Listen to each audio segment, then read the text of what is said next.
Okay lang yan? Joke lang, wag yan. Joke lang. Ay, nakarating pa tayo ng Taytay bago tayo nakakuha ng booking mga paps. Param kayong tao, Taytay. So dito, pakanan tayo rito eh. Papuntang ano to mga paps? Papuntang Quezon City.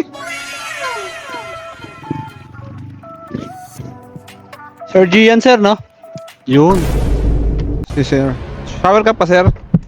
Hindi na? Parang may naamoy ako hindi maganda. Okay na to.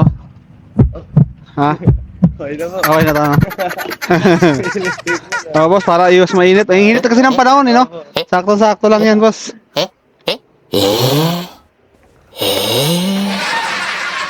Ayos, boss, no? Ito, tayo, tabi ka muna, boss. Dito ako, boss, saglit. Okay lang yan?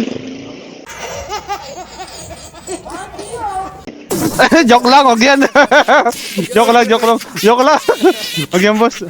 Ang dami mong dala, tapos ang bigat ng helmet mo siguro. Joke lang, joke lang. Prank lang, boss, prank lang. Ginagamit yan. Prank lang, prank lang. Prank lang. Nag-vlog ako mo, sorry ah. Okay lang ba? Okay lang. Ay, lagay mo yun dito sa unahan. Yung bag mo para hindi ka mahirapan. Okay lang ba yan? Gusto mo lagay dito? Kung para hindi ka mahirapan. Medyo mabigat.